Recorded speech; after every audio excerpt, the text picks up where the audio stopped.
Thank you. Yeah, no, thank you. Thank you so much for coming. This is amazing. Yeah? Cool. Awesome. Yeah.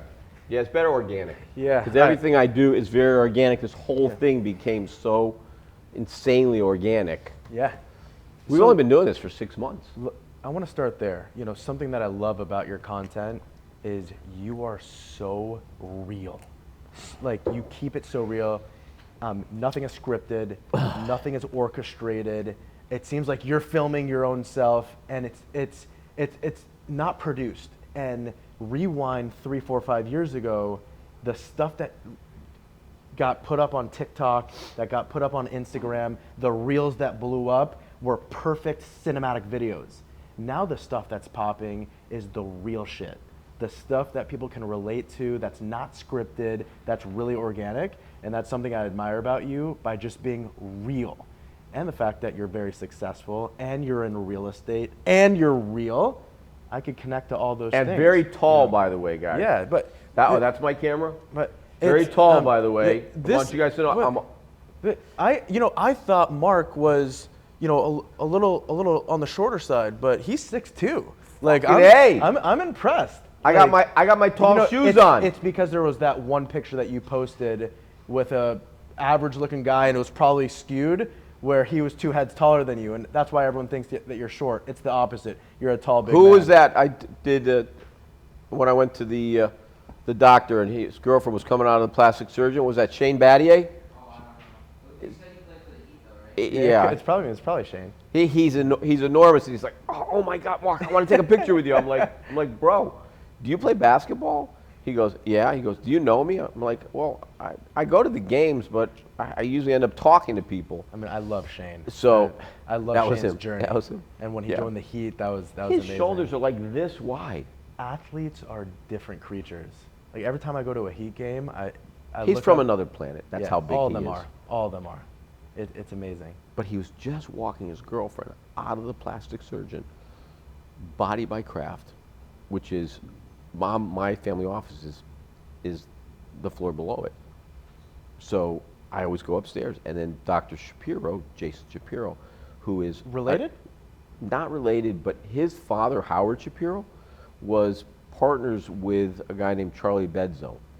Charlie Bedzo was one of the bigger developers down here. He built stuff all over the place.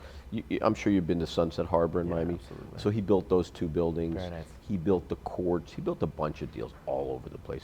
He's an Aventura guy. Very cool.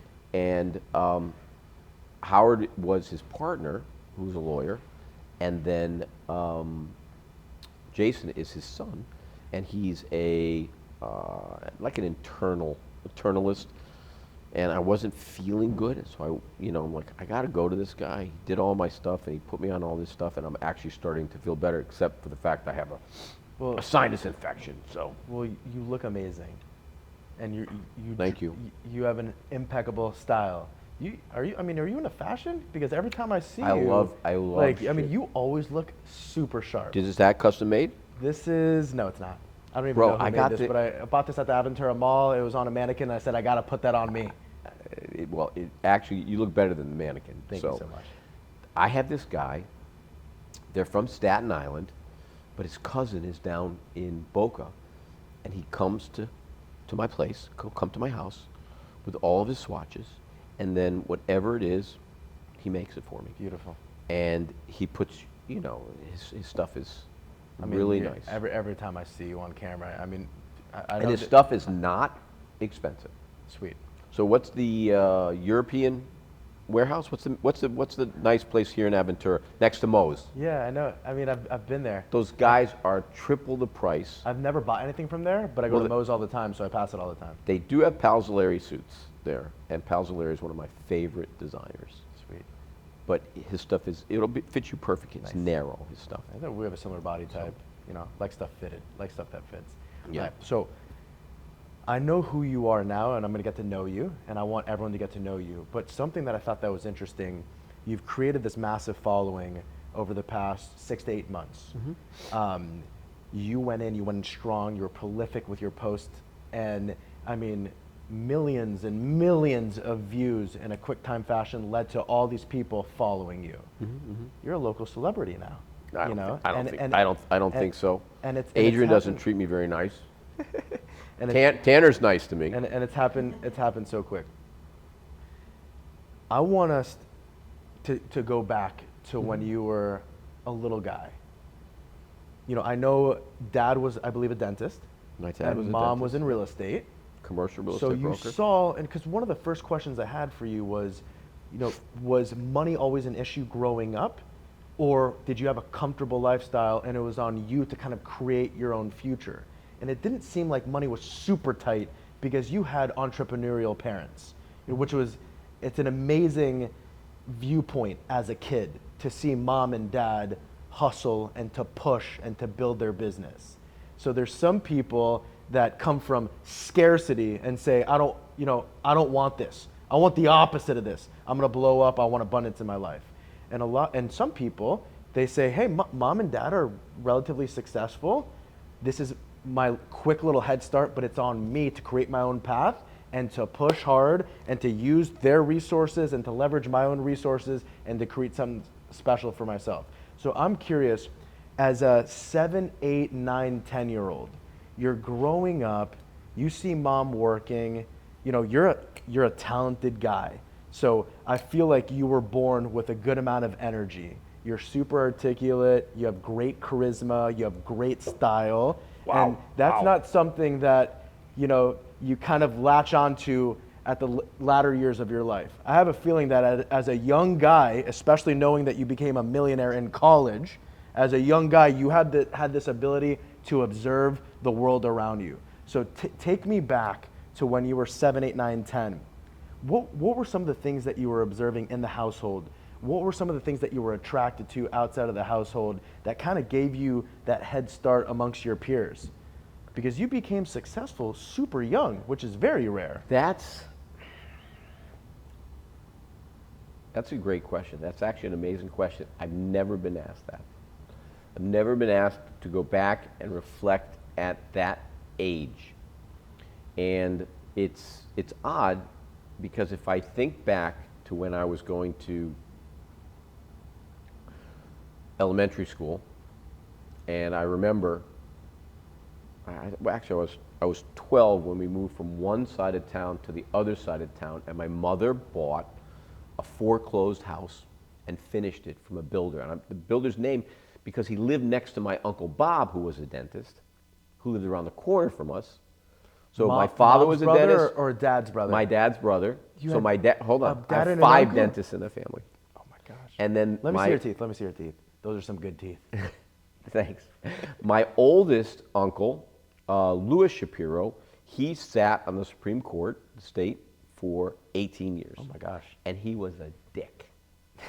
Okay? I remember when I was 16 and I got my first speeding ticket, and I gave it to my dad, and I said, Dad, do you think Uncle Lou could help us with it? Back then he was a judge. And then he became ascended to the Supreme Court. And then when they retire, they become referees. And my father said, I'll ask him. And he took care of it. I don't know how he took care of it.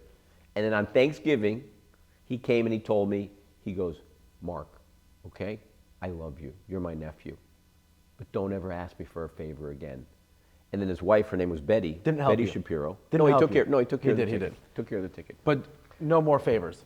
That was it. Yeah. I got one favor from him, okay? And his wife, Betty, who was like the most lovely woman, she's like, just call me, I'll take care of it, you know? But at age 7, 8, or 9, it's crazy that I was actually thinking about this because you just spurred this. We used to sell stickers, and they were stickers, and I know Adrian's going to know what this is, STP stickers, Indy stickers. They were all car stickers, Edelbrock, I forgot what STP stands for, but it was STP oil treatment. We used to sell them, and then I would get a big box of bubble gum, and I'd sell them by the pieces. I had no idea why I was doing it. How old? I was, I don't know, 8, 9. You know, we'd sell fireballs. We'd sell all this shit. Me and my next door neighbor, my friend Adam Feinstein. But Adam would actually sell them, and I would be like, okay, what'd you sell? He's like, I sold 20 of them today. And I'm like, well, how much you got? He said, like $3. I'm like, okay, you keep $1, give me 2. And he's like, that's great. And he'd sell more, then I'd have somebody else selling them. And until we got in trouble for it, because you weren't supposed to sell that stuff, we were doing it. And it took a while for them to actually catch on to us. But I just remembered that. But yeah, no, it seems like you've been entrepreneurial since a very young kid. I don't know. Back in the olden days, life was very different for me growing up. You're 28? 34. 34. Okay, so you look a lot younger. 34, 3 kids. So I've experienced a couple things. No, kids will definitely balance you. For sure. They'll level you out. For sure. So, where did you grow up? Connecticut. Okay, and then when did you move to South Florida? And so my mother's from Coral Gables. Wow. My mother's family is from Coral Gables. So we have a huge family here. My mother's father came through Ellis Island, and him and his brother went to Chicago. And his brother moved down here. His name was John Myers. When my grandpa Eli, my mother's father, came through Ellis Island, he didn't get the name Meyer, he got the name Leff. That's how they did it. Yeah. And they came down here. John became a lawyer, and my grandfather was selling insurance for Metropolitan. And back then it was called the debit route. So they'd stop at somebody's house, they'd pick up the $2 for the life insurance policy, and they'd give him like a little ticket. And then they'd remit it. And he's walking around Coral Gables, and he's on, I want to say Salzito, off of Ponce, and he sees a building. There's a sign. It's a 5-story building. It says, for sale. So he went and knocked on the door, and he said, is this building for sale? And eventually him and his brother bought it. And that was the start of my grandpa Eli buying real estate. So cool. And is that someone that you looked up to as a younger guy? What was your relationship with grandpa? It was I was closer with my father's father, but my grandpa Eli, they were both very tough. My grandpa Eli, he was Polish, and my grandpa Milton was Russian. And they were tough. Neither one of them did go through the concentration camps. Would you describe yourself as tough? How would your wife describe you in a few words?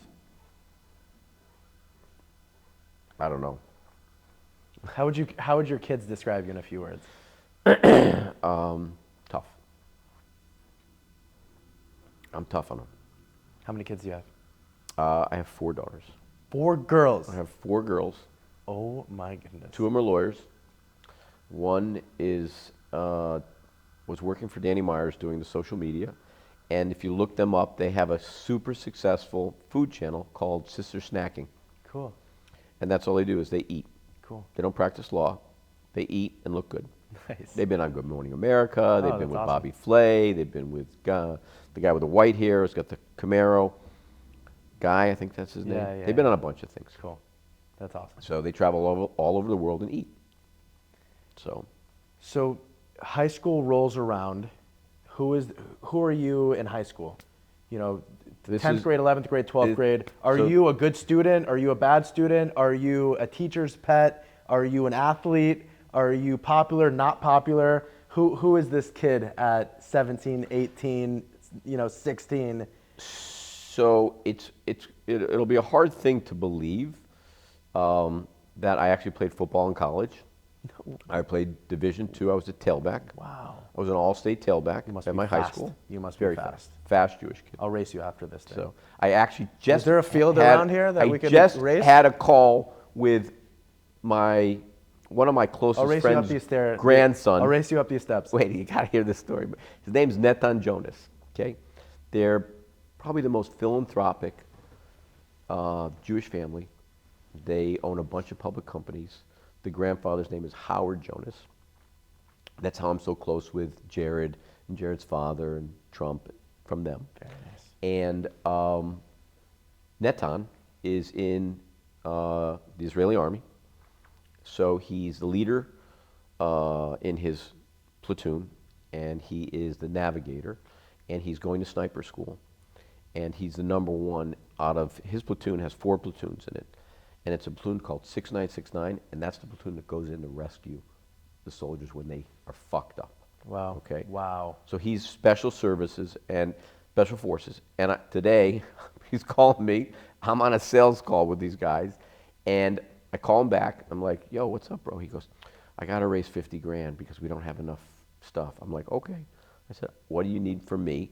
I said, "Get your dad on the phone, and then get all your uncles, and then your grandfather will match it, because he's, I don't know, probably $7-8 billion in net worth. I mean, he's very wealthy, much wealthier than I've ever even thought about. Because when you hit 100 million, you never think about money again. It just doesn't affect you. Even when you go through bad times, you still have it. So I'm like, "Bro, that's great." I said, "But just, did you tell all the guys in the platoon who's faster?" He's like, "You're not faster than me." I'm like, "Bro, we fucking did a 40 and I beat your ass, okay? And your cousin was there, Azrael." So he's like, "No, you didn't beat me." I'm like, "Of course I beat you." I said, "You don't slow down when you get older. You still stay fast." Crazy. So- Because you can't teach speed. No. You're born with it or you're not. No. I'm not that fast. I could run 10 miles at a good pace, but you'll probably beat me, and I'm athletic, and I work out. You'll probably beat me in a race. If you're fast, and if you played football, you got me covered. Well, I still play tennis. Nice. I started playing pickleball. You're in shape. You're active. I So- can see it. You know.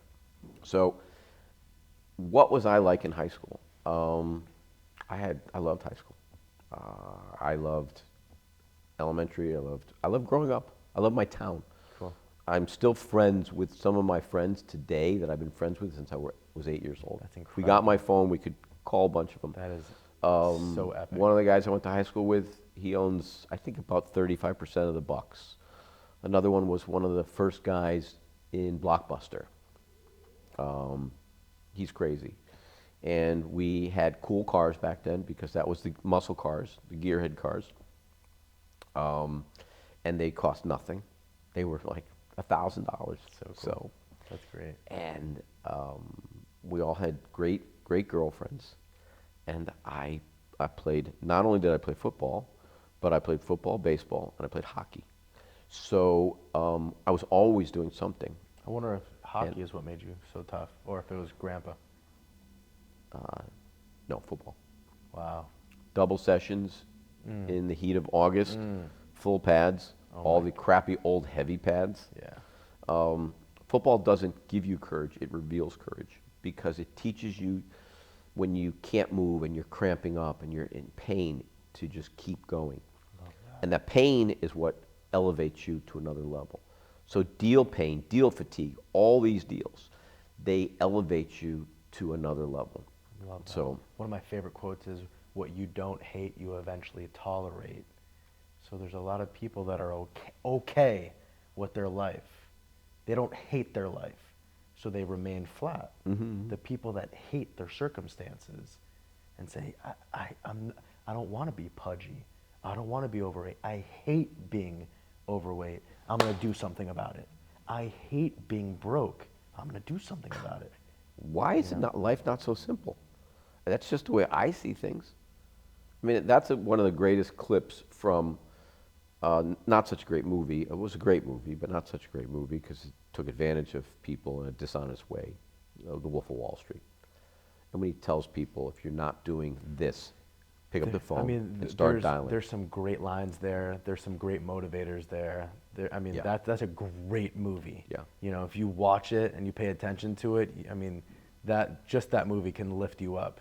You know, of course, like the cause and effect of it, you know, is there was some slight, you know. Well, how many of those firms existed? Yeah. Yeah. Hundreds of Yeah. them. Yeah. How many of those firms, they Yeah. probably still Yeah. exist today. Don't agree with the business model, but I agree with the hustle. And I agree with picking up the phone, making uncomfortable phone calls to take yourself to the other side. And that's what it's all about. You know, it wasn't easy saying, "Hey, Mark, sit down with me. Let's get together." But my whole life, I've been doing the hard thing, what people aren't willing to do. You're Did constantly you send doing. me an email? I And sent I you. called you? I sent you an email. Or did Adrian call you? I sent you an email. Yeah. I then sent you another email. Yeah. Then I sent you another email, and you called me and said, the fact that you followed up with me multiple times is why I'm calling you. Okay. So most people will quit after one. And that's the story of any unsuccessful person.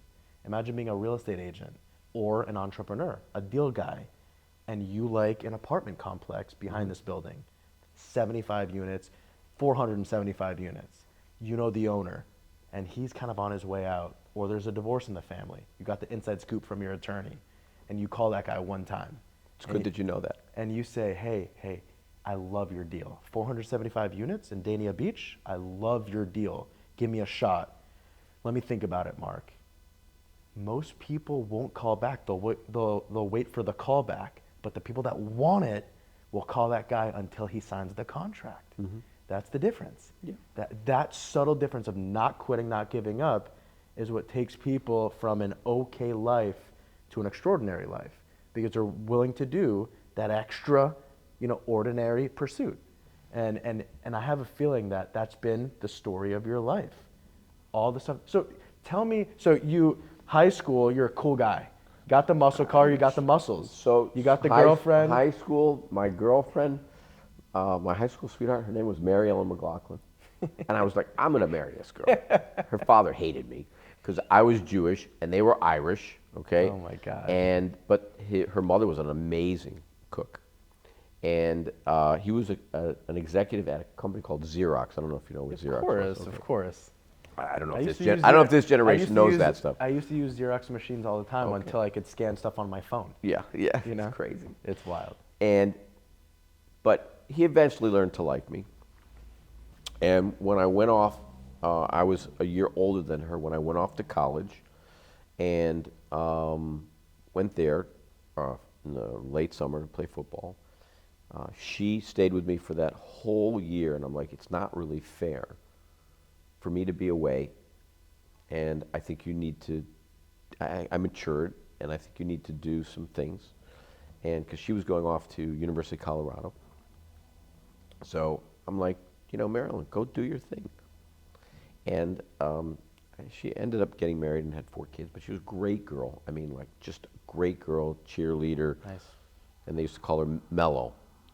Sweet. So, but I loved high school, Awesome. okay? So you were a cool kid. I don't know if I was cool, I was just myself, okay? Nice. So one of the You had things... good friends. It seems like you had great I friends. had amazing and friends. you had a good friendship group, and you guys, it seems like Well, most of you I guys. had one unique thing was I had dyslexia. So back in the olden days, they didn't teach you differently with a learning disability. They put you in a room with people who actually had physical handicaps. Interesting. Okay. Interesting. Somebody might have Down syndrome. Got Somebody it, might got have it, got it. cerebral palsy. Okay. it. And I would go in there for my reading class or my English class. I had a regular English class, Mr. Snyder, but I had that class, and I would go in there, and I got to know all these kids, and I got to see past who they were, and I think that made me a better person. Love that. Okay? Love When I that. got rich, I became an asshole. When I got beat up, I became a better person. When I went through difficulties, I realized that, your shit stinks. Okay? We're all the same. Okay? You're not smarter, taller, more handsome. Okay? You're not faster if you have more money. You just have more money. Okay? Yeah. All right? And you took is- a subtle risk to do That something. is so on point. So I got to know love these that. people, and what I did was I made all my friends get to know them, and some of them became very successful. There was one kid named Adam Krevelin, and he couldn't speak. He could speak, but he had a really terrible lisp. You couldn't understand him, and he was the nicest, kindest kid. Did he eventually get over that lisp? He still has a list today, but he's a tax lawyer. Cool. He's retired. Cool. Most of my friends are retired. Well, they're not really. When you're successful, you never really retire. You just keep on going. So It gave me the ability to see people in a different place. And when I wanted to play college football, and we got invited to a school in New Hampshire, University of New Hampshire, which wasn't a Division I school, it was a 1AA school. And I went up there with my dad for the weekend, and we went to meet the backfield coach, and he took me on his tour, and he showed me around, and he sat me down, and the first thing he said to me is, "You look much bigger on film." I'm like, "What do you mean I look much bigger?" I said, "Did I break tackles?" I said, did you see me run back kickoffs, Yeah, punts? Did yeah. you see me? I mean, Yeah. a couple Yeah. games I had 6 touchdowns. The He's data like, is proven. you can't take the punishment here. Yeah. You're too small. He said, "Go and play at a Division III school, and then you can roll up to a bigger school and not have to." Because if you go from a higher school to a lower school, you have to sit out, but from a lower to a higher, you don't have to sit out. I said, "Fuck this guy." Yeah. Okay. That And that was drove me even add some harder. fuel to the fire. Yep. Yeah. Thanks for the motivation. A-hole. Asshole. Yeah. Yeah. I forgot his name. He didn't mean anything to me. Right. You just jumped right The over coaches that. that I have that meant something to me, I can remember them. I can listen to their words. I can hear them. Okay. I can see their faces. I can see them walking around. Back in the olden days, they wore high top. So tell me a lesson that you learned in football, because it seems like you were an athlete for many years of your life, and a good one and a dedicated one, and hungry to succeed. Tell us a lesson, 1 or 2 lessons that translated to your financial success later on. Let's marry the two. Okay. And it's really amazing because it's all about team. Because in business, you have a developer who's at the top, but the developer that's at the top is only as good as all the people that lift him up and that execute. Yeah. Because you can't do everything. Yeah. You think I'm turning over units right now? Do you think I'm doing landscaping? Do you think that I'm renting units? I mean, I'm not even, do you think I'm doing due diligence on what we're buying? No. Our team is there. Yeah, it's like, have you ever seen one guy lift a boat? You've seen 10 guys lift a boat. Yep. So what is possible with a team and a group of driven people that are on the same mission? It's unlimited. Yeah. So I love that. Yeah. I versus team. So There's a lot of solopreneurs. well, there's no I in team, right? Yeah. That's classic. Yeah. You cannot achieve anything in life without having the desire, but you can't achieve anything in life without having the people around you. I mean, I met 2 of your team members today, and they're rock solid. So I got. Not sure, but I'm sure. Not sure. Maybe, let me take that back. Maybe 1 of 2. Yeah, Adrian has good hair. Yeah. Well, actually, Tanner's hair is pretty good, but he's got his hat on today. So I bust their balls all the time. So I love that team aspect. Going back to the team. College hits. You're playing football, but you're also interested in this world of real estate. Was it in college where you said, maybe I have the opportunity to buy a deal or 2? When did you say, hey, let me pique my interest? I've seen mom do her thing in real estate. I've seen my dad run his dentistry practice, but here I am 20, 21, and I'm starting to think about money a little more than I used to. I got the muscle car, maybe I want to buy another one. Or I got this girlfriend, maybe I want to show off a little. You're a young guy, and tell us about that first opportunity. How did it come your way? And I'm also going to follow up that question was, when did you make the decision to pursue real estate?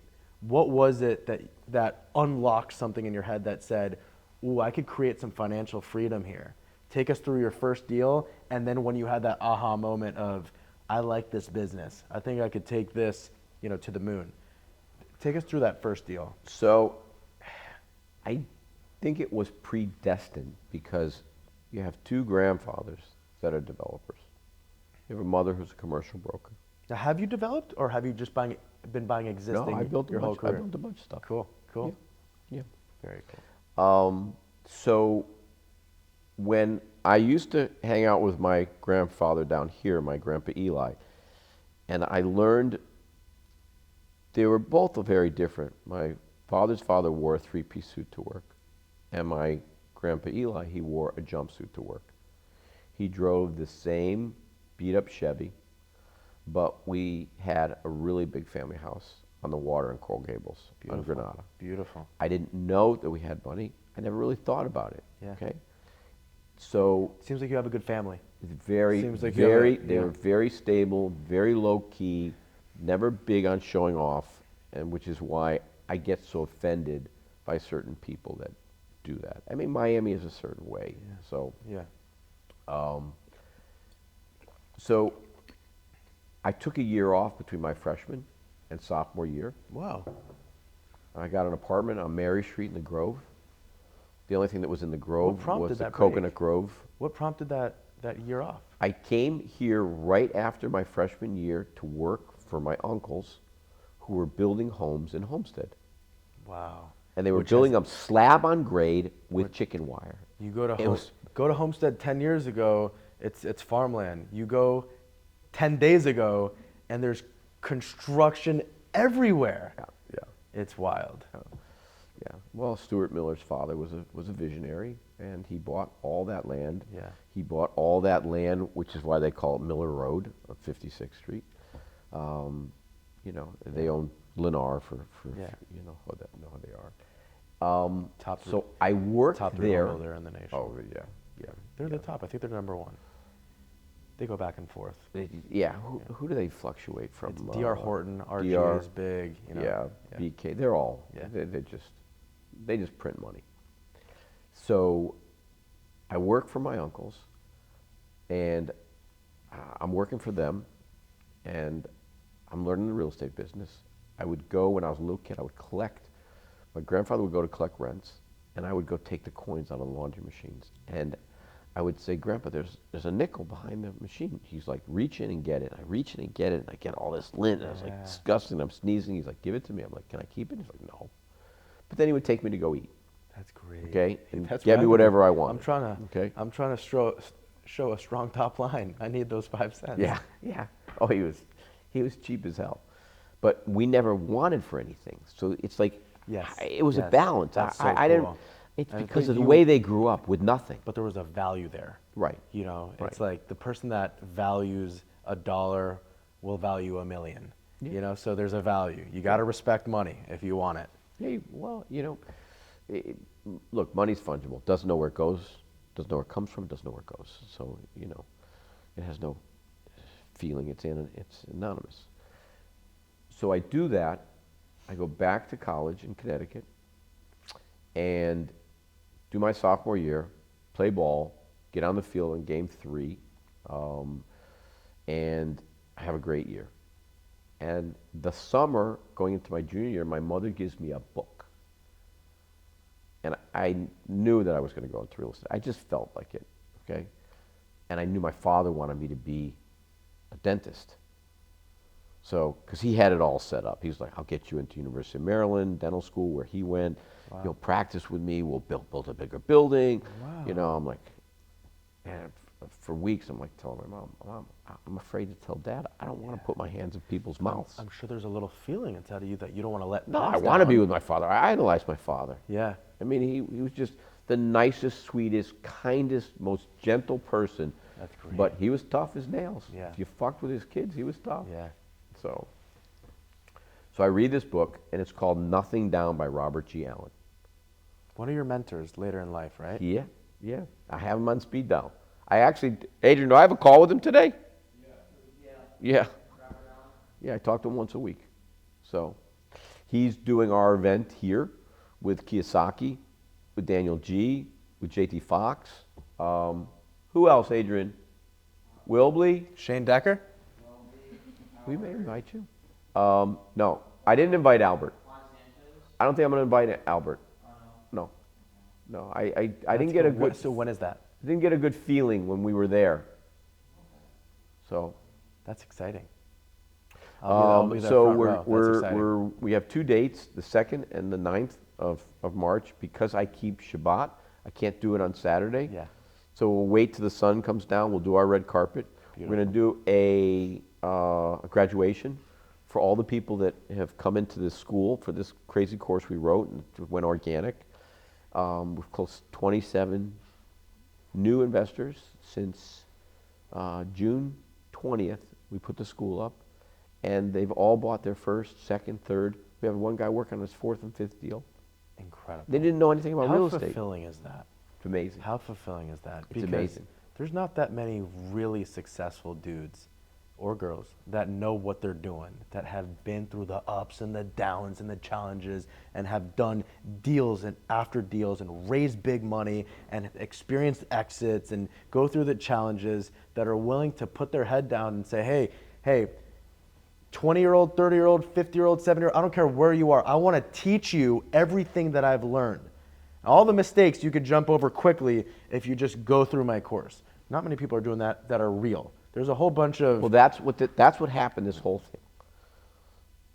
But there's people do 2-3 deals and they're like, I'm going to put a course up. I give them the benefit of the doubt. I say 15 or 20. So going into my junior year, I tell my mom, because the year I took off here, I ended up selling towels and T-shirts in the Hialeah flea market. I got a job. I read a book on how to bartend. I got a job as a bartender and worked for my uncles. And I put a bunch of money away, bought myself a really cool car. Didn't you learn how to bartend reading a book? Yeah, I read a book. It said make flashcards, so I made flashcards, how to make a Rob Roy, and then you put the ingredients on the back. And I taught myself how to do it. And then I walked into this place because they were advertising in the Miami Herald on 152nd Street. It was called Bogey's Barn. It was a cowboy bar. And Amazing. I'm like, I know how to bartend. And the guy's like, you do? And he's like, yeah, how do you do this? How do you do that? I'm like, this is how you do it, boom, boom, boom. He's like, I'll give you a job at my service bar. So funny. So I got a job at the service bar, and then they put me on the main bar, which was a cowboy bar. And you want to know what it was? It was Rolling Rock bar bottle, Bud bar bottle, Jack Shot, Snake Bite, Wow. Alabama Slammers, Oh my and gosh. iced teas. So good. And so good. I could never stay on the bull. We used to hang out and play with the bull at night. I couldn't stay on it. Those things are impossible to stay on. Yeah. You know, and I'm like, I could do this. There's like that one girl or guy a night that can like figure out how it moves that you're just like, how? Yeah. Everyone's been just tossed off of it. Miami, 1981. It's insane. All we want to do is we want to go to the Mutiny, which is a club in the Grove. There is a mass murder there from a drug deal. Actually, I think they did a scene on Scarface about it. Oh my goodness. And the building gets condemned. David Martin bought it, and he built a deal there. It's right across from Monty's. And Miami had such unbelievable, crazy-ass history. There's so much culture here. It's like when people say Miami, it's artificial, everybody has boobs. I'm like, great, okay. If a girl wants to make herself look better, okay, that's fine. Why would you put someone down for wanting to assimilate to a higher place? If a girl wants to, or a guy wants to get in shape, or they want to educate themselves, or they want to learn how to speak better or sell better. Encourage it. Yeah. Everybody's so pissed off. Yeah. Robert Allen. Robert Let's go GM. back to this I read book. his book. Yeah, so you're in college, you read his book. Yeah. And you have a call with him later today, so he clearly impacted you. Yeah, You yeah. became a mentor later on in life. Yep. What were some of the things in that book that enlightened you? I'm curious. Like, So I got to read the book. So. It teaches you how to buy real estate without a penny. Gotcha. You don't need credit. Okay? You don't need money. All you need is the drive, the desire, the dedication, and the determination to succeed. We talk about that all the time. You know, because I say that because my first deal, I didn't have a penny. I was negative.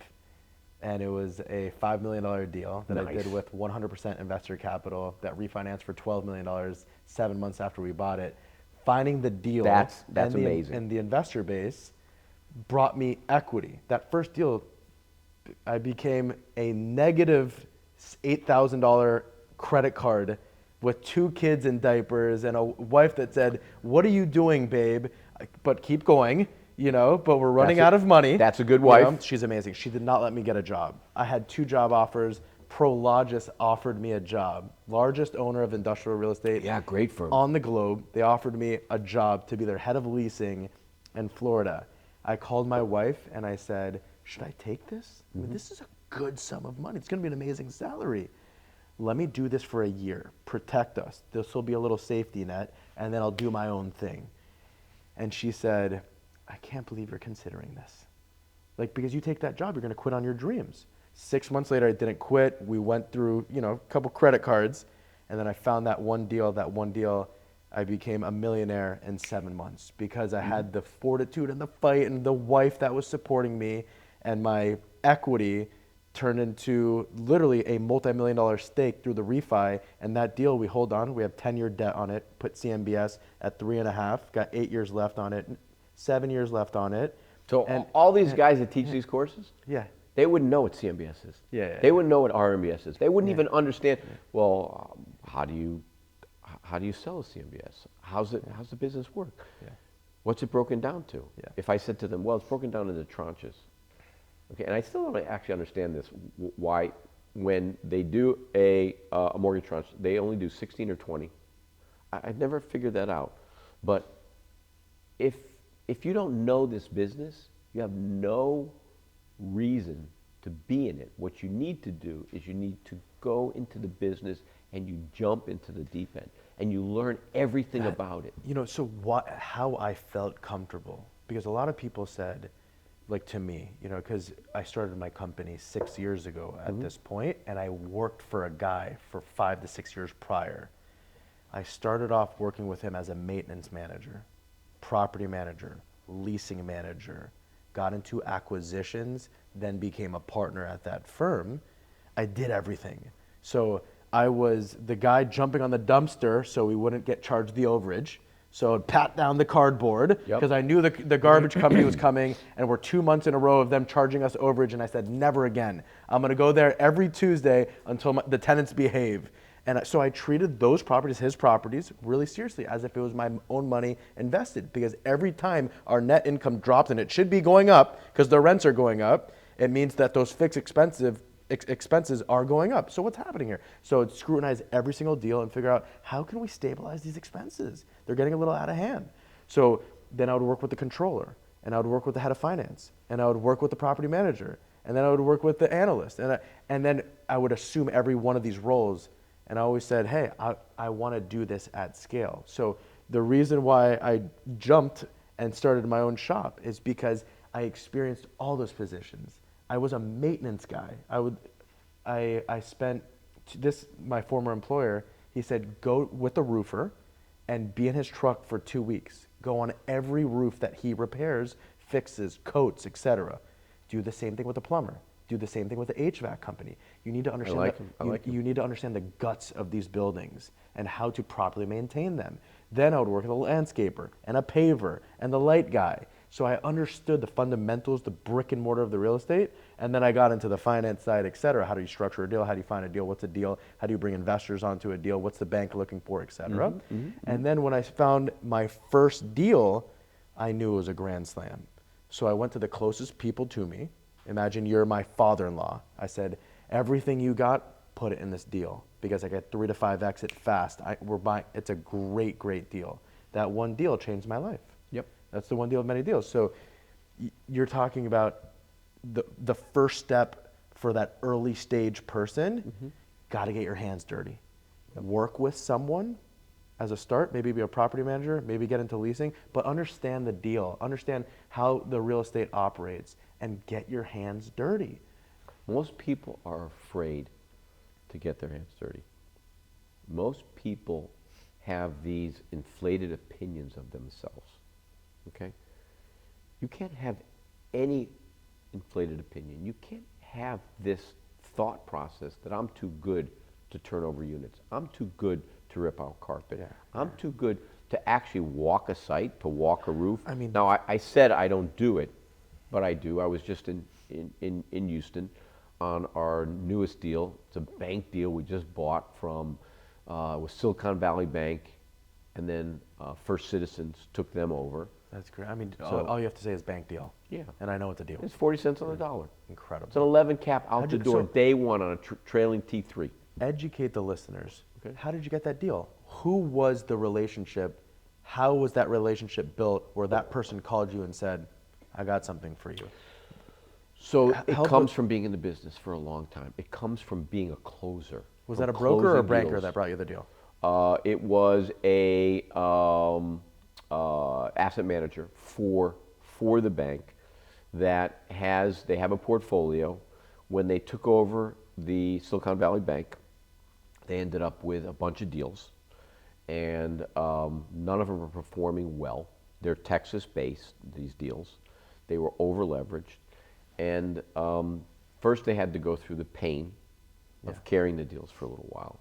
And then they asked us, would we take a look at the deals and tell them what we would do, because my partner that runs my deals, okay, that runs my portfolio, and it's small. It's about 8,100 units. It's small compared to what it used to be, but it pays the bills. It's incredible.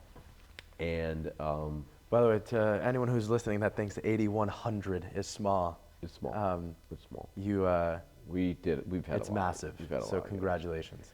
So I'm looking through their list and I'm seeing, oh, I used to own this property, and oh, I used to own this one, and then I see, oh, Ian owned this one, this one, this one, because when you're in the business for 4 decades, you owned a lot of shit, Yeah. good shit and bad shit. So I called Ian. I said, Ian, you know what? I think it's time for us to start buying some of this stuff. And he's And like, Ian is your partner? yeah, yeah, Cool. yeah. His name's Ian Hancock. He's Houston-based. Very cool. He's from Great Britain, but he's been here for 25 years. Cool, cool. I don't buy a deal unless he's running it. Amazing. And I said, Ian, pick a deal. Let's call him. Let's get the backstory on the deal. Let's get the financials. He's like, okay. So we picked a deal, and they brought us the backstory, and some guy sold his manufacturing business. He was advised to buy this deal. This deal, they paid $15 million for it. We're buying it for $7 million. Wow. And How many units? it's small. It's 106. That's But it's amazing. the first peel off, because now we have 3 more behind it. But We I have an mean, LOI and 3 more. Say no more on the basis. 7 on over 100 units. I mean, what a great price per unit. So you're in the money. It's a B. It's in a respectable market. West Fantastic. Chase. Fantastic. So- Assuming the debt or new debt? It's 5% IO, 48 months left on it. Amazing. And we're not even going to keep the deal. I try to keep everything, because I realized after I sold stuff, I should never sell anything. Wow. This is a deal I don't want to keep. In and out. Yeah. What's the hold Yeah. period, roughly? 9 months. Amazing. Yeah, because we didn't. You don't want to hold it for 13? So you're going to 1031 it? No, or no, you're going to of capture course. it? Yeah, we'll Cool. 1031. I was going to say. Of course, yeah. And so we didn't realize, and when we were out there last Monday, we walked on it. It's 92% economic occupancy. It's wild. And I'm like, guys, okay, I know we're under contract. We're under contract for this other stuff. What's going on? So they're like, look, we'll turn everything over to you if you want to take it. I said, well, work up a price. They have like 7,800 units. So I said, Ian, let's just buy the whole freaking thing. That's awesome. So we'll see. That is We'll see. awesome. But we did put 3 more under contract. So 2 weeks ago. I heard you say something the other day, which alluded to. Excuse me. No, you're good. Let it out. Let it out. That alluded to when you buy, because some of your first deals were bank owned. They were foreclosure REO deals. Of course. And you, I believe, and I could be butchering the story, you worked for a bank, and you went to the bank and said, can an employee buy some of these bank-owned properties? And they said, well, I don't think this has ever been done, but did they say yes? They did. They did. So- And as a commercial loan officer, I had what's called a PEN, which means I had a lending limit. 250? 250. Yeah, I had a lending limit, it had to fit their box. And I just started picking through their stuff and buying their deals. So when you experience buying 40, 50, 60 cents on the dollar early on in your career. Bro, you're in the money day one. And day one. I'm a huge, if someone asks me, I mean, I get this question all the time. What is your buy criteria? What's the one thing that you look for, or a few things that you look for? And I go straight into basis. What's the basis? And the way I describe it to people is, you're in Golden Beach, Florida, and all the waterfronts that are 7,000 square feet are trading for 12 million bucks. I'm looking for the deal that has the same square footage, the same lot size, the same ceiling heights, the same bedrooms, that is selling on the market. The comps, the price per foot is at 12 million. I'm looking for 7, 8, maybe in that 9 range. So if the market pulls back a little, I could strike, and I know my basis is phenomenal and I'm in it at the buy. The difference in our business model is every single one of those homes that are selling for 12 have a renter that's paying 60 G's a month. My renter, I'm buying it for 7, 8, my renter's paying 20 G's a month. So I'm patient, buy it at a great basis, renter's there. During his occupancy, I'll beautify the property. And when he leaves, I'll replace him for either 60 G's a month or more, depending on where the market is, or I'll sell it and capture 11, 5, 12. And that's the business. So I'm very, very, very focused on. You just summed it up in less than 5 minutes. Yeah. Okay? And it's not super complicated. And if you're disciplined, so many people, I have a Well, lot of. you have to be very myopic. I have a lot of friends like you that are in real estate, they're in the business of doing deals, private equity, real estate, etc. And a lot of people like you and I, you know, maybe you took a pause for a second and then now you said, hey, there's an opportunity, let's drive into it. I'm turned on by doing deals. But one thing that I have is discipline. So there could be some years that we don't transact as much. There could be some years that you don't transact, period. Yeah, so we closed a deal last Monday, $18 million deal in Atlanta. It's our first deal in Atlanta. Nice. I looked at the comps. The comp set that came back on the deal was 136 bucks a foot on average for just the industrial multi-bay. We bought our deal for 100 bucks a foot, but it comes with 5 acres of industrial outdoor storage that nets out to about $3 million and NOI capture at a 7 cap. So I said, I have a $100 a foot basis on the whole property, 20 acres, and I have this outdoor storage which adds, that basically lowers my basis or increases my value. Let's strike. So that's been the genesis of our investment philosophy day one. But we're patient. We wait for those. Any intelligent investor, okay, any person who understands the real estate business, you know, it just like I know, just like Joe Milton, if you don't know who Joe Milton is. He's a huge developer. People don't even realize he's the largest apartment owner in South Florida. Thousands of doors and people don't in know North that. Miami Beach. I know a lot of his stuff. People don't even know that, okay? And, you know, they don't they don't realize sell. they don't realize that they don't sell anything. I've called them. They own, I mean, we owned a ton of stuff in Kendall.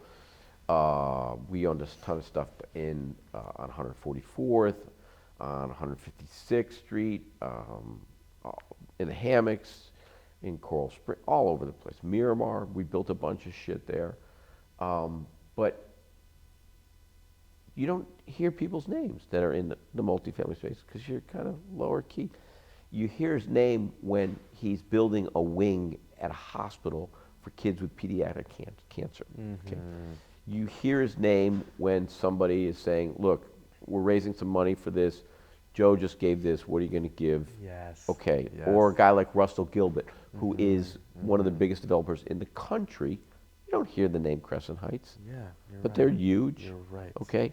You hear George Perez, and George is a great guy. Okay. And when I was partners with him, he was a great partner. Okay. Honest as the day is long. His word meant everything. It didn't matter if you had an agreement. His word meant everything. Even Pedro Martin, that's David's father. People don't really realize that Pedro built the business. David just inherited it. Never knew that. No, of Always course thought Tara was David. No, That's it's wild. his father. Isn't that something? Yeah. He was the managing partner at Greenberg. Started getting into real estate with Matt. Greenberg Trowery? Yeah. Yeah, so my wife is a corporate attorney before we started having kids, and she worked at GT Law for many years. Nice, nice. Yeah. So there's so much By the way, people don't even I know. would go to those Greenberg Traurig holiday parties at one of the partners' house that lived on the water in this beautiful mansion, and my wife was an attorney there, and we're rewinding 7 years ago, and her boss, who was a partner at GT Law, Greenberg, would come up to me and be like, "Hey, what do you do for a living?" And I said, "I'm a maintenance manager."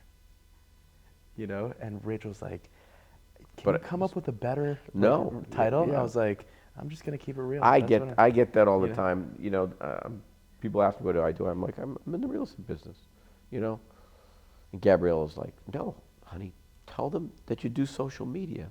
I'm like, well, it's like I'm very uncomfortable with all this. Yeah, yeah. It's very weird when people you're come s- up to you. But you're such a natural, like, and how you live your life, and that's what anyone can relate to. Tanner Keeping will it- tell keeping you it real. how crazy it is. Because last night I was getting bread pudding, and it's so insane on the beach with Art Basel, Yeah. and I'm getting pissed. We'd gone to look at space because we're going to open up in 2025 a Shapiro Capital office Nice. for what we're doing. Nice.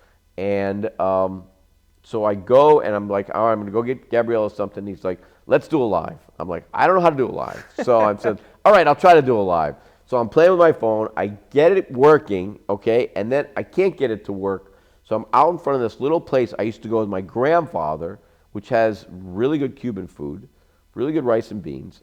And I try really hard to always eat kosher, but she loves the bread pudding there. So I was walking in, and I'm on the outside, and it's not working. And I look at this guy, and the guy's like, man, I love your shit. I'm like, could you help me with my phone? He goes, you got to swipe out and then go back in. Love it. And then we went inside, and there are all these guys sitting at a counter eating. And I guess I was pointing the camera at the ground, and then our COO was texting Tanner, what the fuck is Mark doing? You know, I'm like, I don't know. I'm just doing shit. I'm just being myself. You're doing it, though. You're doing it. So, what is... And then she didn't even have any of the bread pudding last night. Well, I think maybe Hashem is saying, let's pause on the cheating. Yeah. I'm messing. Yeah, no. I would love to go to that restaurant with you and have bread pudding. I love Oh, bread pudding. it's insane. Cool. Better than Versailles. Nice. So, Nice. and La Catareta is better than Versailles, period. Crazy. So, and that's Know right that. across the street. Cool. So what's driving you today? You don't have to work. You retired for some time. You're back in it. You're building this brand. You have the real estate business that you're doing deals in. You just mentioned that you're going to open up a new office. Shapiro Capital is going to open doors, so brick and mortar. What's driving all this? I don't know. What is it? What's it? What has inspired? Is there something that specifically Yeah. has inspired you over the past couple of years, or have you always been like this, but you're now sharing it with the world? Let's get a little vulnerable here. What has happened over the past year or two? Vulnerable. Vulnerable is, let me use the bathroom. Can we take a break? Yeah, let's do it. One of the reasons why I am so passionate about giving back knowledge to people that are looking for it is because there's simple steps to the success formula. Yeah. And not many people are sharing it, and not many people are willing to do it. But for the people that are committed to success, if you follow the right people and you follow the right steps, these simple steps on how to find deals, how to structure a deal, how to finance a deal, because I remember your first deal, your dad walked you into the bank, you shook the president's hand. My and he dad says, suckered me. Yeah, but he didn't do much. He just No. made that intro. And my first deal It was the greatest suckering that ever happened. He was my father. Yeah. So, Yeah, but and he took all the money that he but made and he what- just kept rolling What it. if your mom said you should talk to dad, dad said you should come with me? So you're listening and you're following. And not many people are doing both. Some people are listening Right. and then just sit back. Some people follow the wrong people. But if you listen to the right people and you follow the right people and you take action, it's a matter of time. And sometimes it'll take a year, 2, 3, but if you're patient and you do the right things and you're a good person, Do you'd put good out into the world, good happens. and Okay? And I will tell you that it took me a longer time till I was like 40 to actually realize that, because you get an overinflated ego when you live in a house that is on the water, that's incredible, and you make 10 or 20 or 50 times the amount of money that most people make in their whole career. You make it in a year. Okay? You have one of these. Yeah. Okay? You begin to think that you're actually invincible. Until you get knocked on your ass, then you don't really realize and you don't really look at yourself. And when I went through that, and there's been a lot of different times in life. I want to wrap this up with, because you've mentioned when you get punched in the face, when you get knocked down, when you go through adversity, that's when you wake up. That's when you grow. So you don't grow when you're comfortable. You don't grow when you're getting a massage. Take us through. Okay, or getting a pedicure and a manicure. You grow when you're struggling. Take us through that. Take us through one of the biggest struggles of your life. What happened? Because I mean, this is a question that J.T. Fox asked me before I spoke, and I took 2 days to think about it. And this is, for me, a pivotal moment, was giving up on my marriage. I was married. We had our 3 daughters, and she's a very good mother. She was a very good homemaker. She just didn't like me, I guess. I don't know. Maybe I was a jerk. I don't know. Yeah. She was abusive. And we went through counseling for a long time, for 8 years. And my marriage counselor, I became friends with the guy. His wife dies of cancer. I start hanging out with him and his new girlfriend, and I'm in his wedding party when he gets remarried. And he tells me at the wedding, and he says, Mark, you want to be happy in your life? You're going to have to move on. She's never going to put you at any level above the children, her parents, her friends. I was number 4. So in my life, I look at myself as third. We have a bracelet, I'll get you some. Okay? It says, I am third. God is first, my family and friends are second, and I am third. Okay? And that was the hardest thing that I ever had to do, and it affected my children. And to this day, I think they have the remnants, because we had an amazing family. And that, to me, is my greatest failure. Wow. And going through that, being a single dad, having joint custody, her moving out of Miami, me having to get another home. I mean, granted, when you have a few dollars, it makes life a little easier. And being there every other week and having to have double of everything. So, you got to have double. This car, double that, So, you can't have a crappy car, because if you're a car guy, you like cars. So, and making lunches, knowing that my daughter Madison doesn't like crust on her bread, and Carly won't eat Skippy with peanuts, and Sarah only wants Jif. I mean, it's like, I have 3 peanut butters for these kids. I'm like, it's frickin' peanut butter. No, Dad, it's not. So that, for me, really is, business isn't failures. Business is, as J.T. Fox says, business is war. But business teaches you. You learn from it. When you fail at the relationship, an interpersonal relationship, you realize it doesn't just affect you, there's a ripple effect. So for me, that's the greatest moment that I learned. And when I realized that I had become a prick or obnoxious or arrogant, that was during that period of time when I was 39, 40, getting divorced. Took 2 years to get divorced. And I saw my father. And I saw my father as just a kind, gentle person. And I realized I wasn't raised like that. I was raised to be that person. And that's when I started to we go and give people food. We do all kinds of things. You don't put this out there.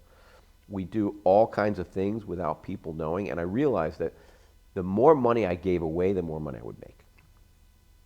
And when I started doing that, we built a synagogue, and we started, we built the thing for the JCC, and we just started doing this stuff.